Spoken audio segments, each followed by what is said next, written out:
Reckon you know about watches? You're about to get debunked harder than MSG. Think selling your watch is impossible? Debunk that myth by getting a quote at watchfinder.com.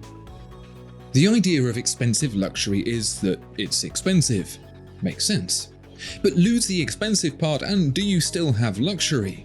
Look in the right places and you absolutely can. Luxury watches don't all start in the thousands of dollars. Shop for something like a Tissot PRX or even a Seiko and you'll find a beautifully built, elegantly styled watch that's rich with history and poor with purchase price. As in, it's cheap to buy. You get the point. You don't need to sell a kidney to get a watch that'll make you feel like $1 million.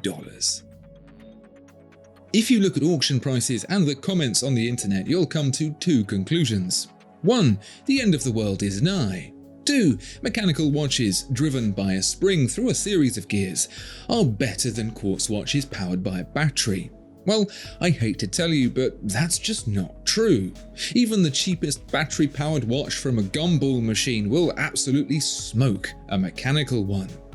So why do we buy mechanical watches if they're so bad? They might not be as accurate, but boy oh boy are they cooler than a penguin's patio. If you're looking for a watch, chances are you've heard that if it doesn't have an in-house movement, it's no good. Having an exclusive movement from the manufacturer whose name is on the dial is great and everything, but to be honest, it's not normal. Pretty much every watchmaker, including big boys like Patek Philippe and Rolex, had some if not all of their movements made for them.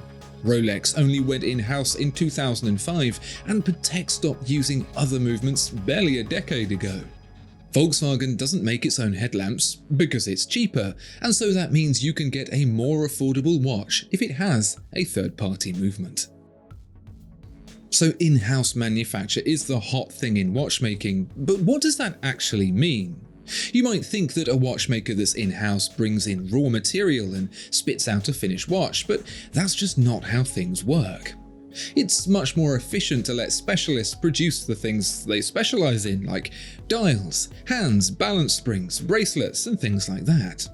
And so many manufacturers, if not most, will do exactly that.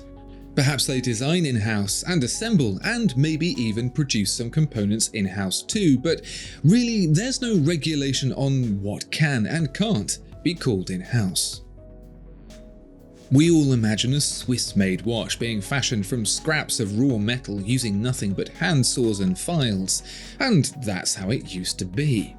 But mechanization has been around in watchmaking for a long time and is present now more than ever. So when it comes to hand finishing a watch, applying the decorative detailing, what does that really mean? Well, it can mean that every one of those finishes is applied by hand with unpowered tools. But it can also mean a light touch with a powered tool on a finish that has been predominantly applied by machine, and everything in between. The best beauty shot of a dive watch by a creative director who has no idea what they're talking about is the one with the bubbles coming out of the helium escape valve. I mean, points for trying, but that's about as right as dipping fries in ice cream. That's actually a thing, by the way. In reality, the valve is there to let gases out of the watch during decompression so the crystal doesn't pop off. And that happens in a completely dry chamber. If there's bubbles, there's a serious problem. Long the bastion of fine watchmaking, the Swiss-made stamp is not one any watch brand can simply apply to its watches. There are strict regulations about those sorts of things. In this case, a watch must be made in Switzerland, or at least 60% of it. And that's not 60% by volume, but by value. As you can imagine, that's not the hardest rule set to circumnavigate, much to the chagrin of 100% Swiss-made watch brand H. Moser. In protest, they removed the Swiss-made stamp from their dials and produced a watch made entirely of Swiss-made exports, including cheese. Where do the best watches in the world come from? Switzerland is the default answer, but is it true? There are some incredible watches coming from the landlocked nation, but that hasn't stopped other countries around the world muscling in on that accolade. Germany, Japan, England, France, America, Korea, and many more besides are currently producing watches that make the average Swiss ticker look a bit disappointing. It seems easy enough to understand that the depth rating in meters on a watch means exactly that a 30-meter water-resistant watch can be taken down 30 meters below the surface. But according to many watch manufacturers, that's not the case.